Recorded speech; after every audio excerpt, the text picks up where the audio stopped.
Halo semuanya, perkenalkan nama saya Rani Nila Altavia. Jadi pada video kali ini saya akan membahas mengenai sistem hukum bisnis.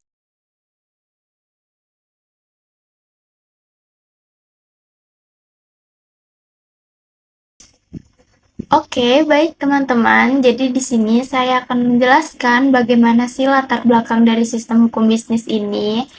Jadi latar belakangnya itu gimana? Perkembangan dunia bisnis saat ini itu kan semakin pesat, seiring dengan kemajuan teknologi, globalisasi, serta meningkatnya aktivitas perdagangan dan investasi. Nah, dalam menjalankan kegiatan bisnis ini diperlukan aturan hukum yang jelas agar hubungan antara pelaku usaha, konsumen, dan pemerintah dapat berjalan secara tertib. Nah, hukum bisnis ini tuh berperan sebagai pedoman yang mengatur berbagai aktivitas usaha seperti transaksi, kontrak, persaingan usaha, serta perlindungan konsumen. Nah, dengan adanya sistem hukum bisnis yang baik, kegiatan ekonomi ini pasti dapat berjalan dengan lebih teratur, memberikan kepastian hukum, dan serta menciptakan keadilan bagi manusia pihak yang terlibat. Nah, berdasarkan latar belakang tersebut, maka rumusan masalah ini adalah yang pertama itu, apa sih yang dimaksud dengan sistem hukum bisnis? Lalu, apa saja unsur-unsur dalam sistem hukum bisnis? Dan bagaimana penerapan etika bisnis bagi suatu perusahaan? Lalu selanjutnya ini ada tujuan pembahasan ya teman-teman. Jadi tujuan pembahasan mengenai sistem hukum bisnis itu yang pertama menjelaskan pengertian sistem hukum bisnis. Lalu menjelaskan unsur-unsur yang terdapat dalam sistem hukum bisnis. Dan yang terakhir ini cara bagi perusahaan untuk menerapkan etika bisnis. Apa sih yang dimaksud dengan sistem? Jadi sistem itu adalah suatu kesatuan yang terdiri dari berbagai unsur atau komponen yang saling berkaitan dan bekerja sama untuk mencapai tujuan tertentu. Setiap unsur dalam sistem ini memiliki fungsi yang berbeda namun saling mendukung satu sama lain. Nah, contoh sistem dalam kehidupan ini ada seperti sistem pemerintahan, sistem pendidikan, dan sistem hukum. Selanjutnya ini ada pengertian hukum. Jadi, hukum adalah seperangkat aturan atau norma yang mengatur perilaku manusia dalam kehidupan bermasyarakat. Nah, hukum ini tuh bersifat mengikat serta memiliki sanksi bagi siapa saja yang melanggarnya.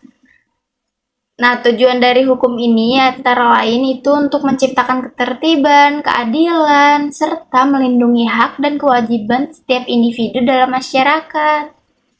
Lalu slide selanjutnya ini ada pengertian dari hukum bisnis ya teman-teman. Jadi hukum bisnis ini tuh dapat diartikan sebagai norma yang mengatur batasan perilaku perusahaan agar tetap selaras dengan kepentingan publik, kelestarian lingkungan, dan persaingan usaha yang sehat.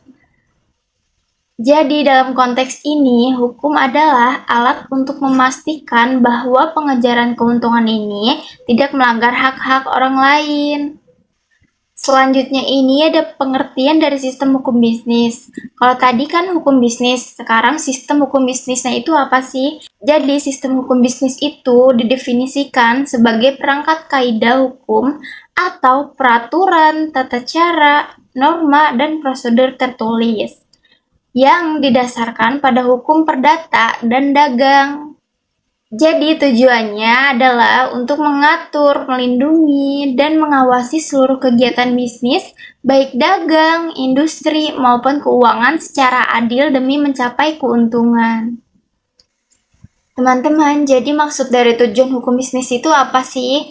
Nah, tujuan hukum bisnis itu yang pertama ada untuk memberikan kepastian hukum dalam kegiatan usaha. Lalu juga untuk melindungi hak dan kepentingan pelaku usaha serta konsumen. Lalu untuk mengatur kegiatan ekonomi agar berjalan secara tertib. Terus juga untuk menciptakan persaingan usaha yang sehat dan adil. Dan yang terakhir ini untuk mencegah praktik bisnis yang merugikan masyarakat. Nah, di slide selanjutnya ini ada unsur dari sistem hukum. Unsur-unsurnya itu dibagi 3 ya teman-teman. Jadi menurut teori sistem hukum yang dikemukakan oleh ahli hukum Lawrence M. Friedman, sistem hukum ini terdiri dari 3 unsur utama, yaitu yang pertama itu ada struktur hukum. Lalu ada substansi hukum dan yang terakhir ini budaya hukum. Nah, jadi ketiga unsur tersebut itu saling berkaitan ya teman-teman dan mempengaruhi keberhasilan penerapan hukum dalam masyarakat. Kemudian slide 11 ini ada struktur dari hukum. Oke, baik teman-teman. Jadi selanjutnya ini ada pengertian dari struktur hukum.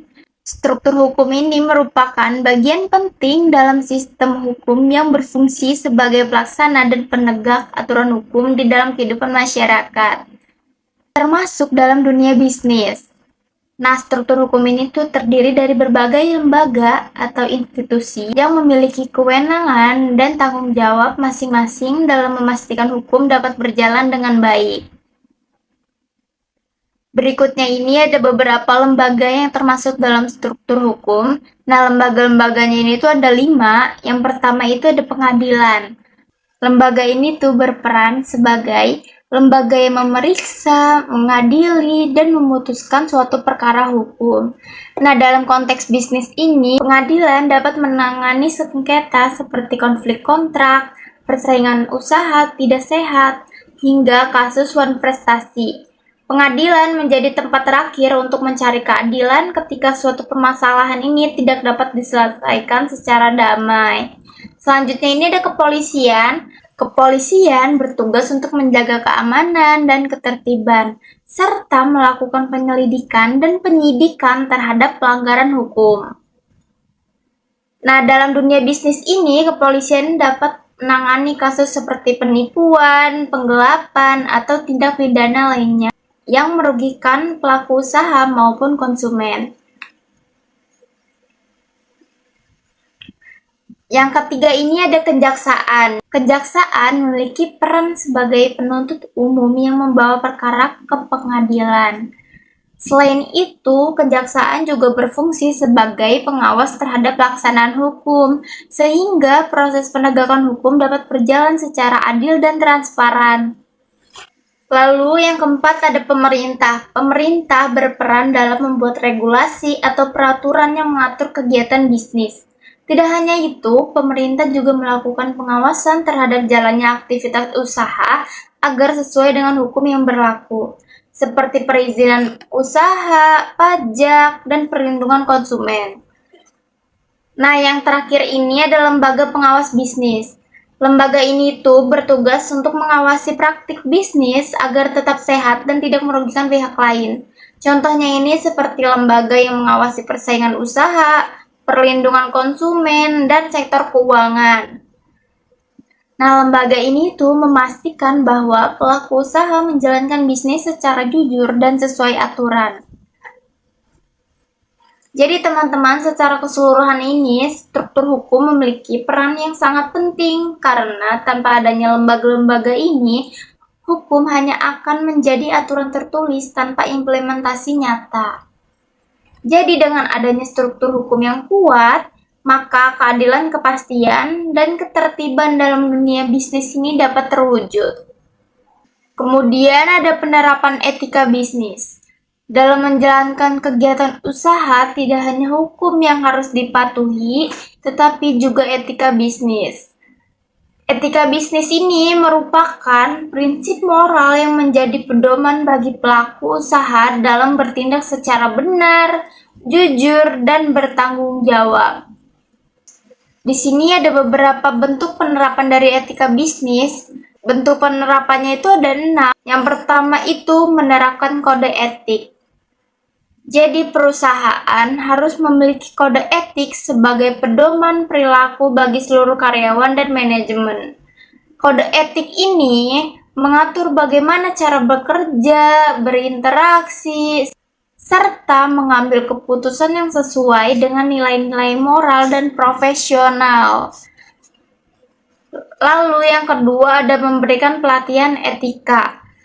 Pelatihan etika penting untuk meningkatkan kesadaran karyawan tentang pentingnya berperilaku jujur dan bertanggung jawab. Nah, dengan adanya pelatihan ini, karyawan dapat memahami bagaimana menghadapi dilema etika dalam pekerjaan sehari-hari. Kemudian ada berkomitmen dalam menjaga lingkungan.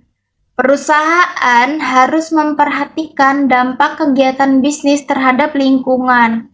Hal ini bisa dilakukan dengan mengurangi limbah, menggunakan sumber daya secara bijak, serta mendukung program keberlanjutan. Lalu penerapan etika bisnis yang keempat ada memiliki tanggung jawab sosial. Selain mencari keuntungan, perusahaan juga memiliki tanggung jawab sosial kepada masyarakat.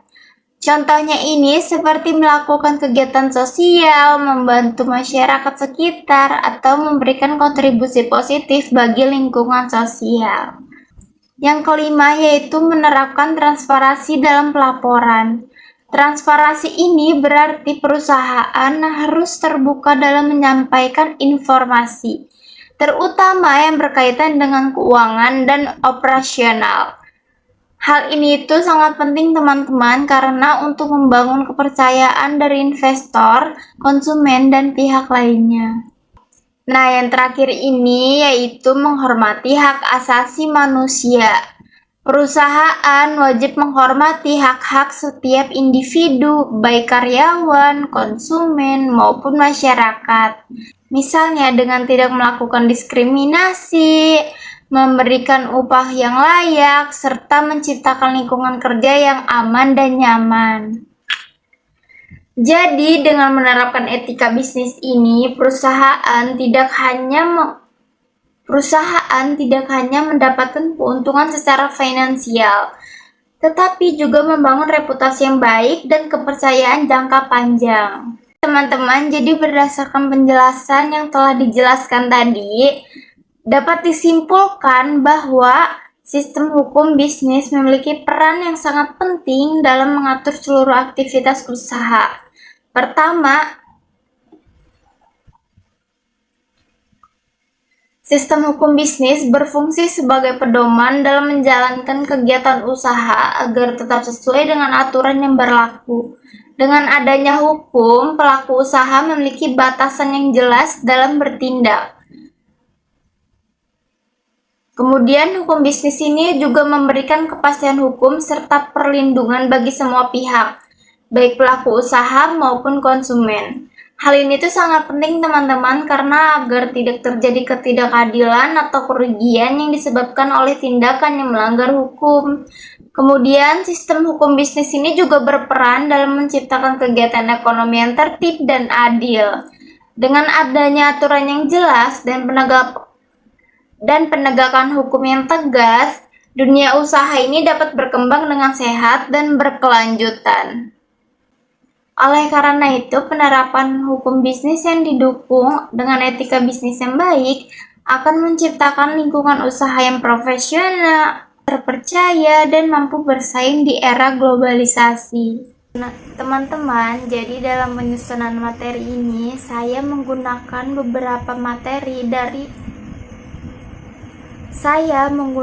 beberapa referensi dari buku dan jurnal ilmiah yang relevan dengan topik hukum bisnis. Nah, referensi tersebut antara lain buku karya Munir Fuadi yang membahas teori dan praktik hukum bisnis, serta beberapa jurnal terbaru yang mengkaji pentingnya etika bisnis, tanggung jawab sosial perusahaan, dan implementasi regulasi hukum di era globalisasi. Jadi, isi dari materi ini tuh tidak hanya berdasarkan pendapat pribadi, tapi juga didukung oleh teori dan penelitian yang sudah ada. Dengan adanya referensi ini, diharapkan materi yang disampaikan oleh saya memiliki dasar teori yang kuat dan dapat dipertanggungjawabkan secara akademis. Itu dia penjelasan dari saya, semoga dapat dimengerti dan dipahami. Terima kasih. Wassalamualaikum warahmatullahi wabarakatuh.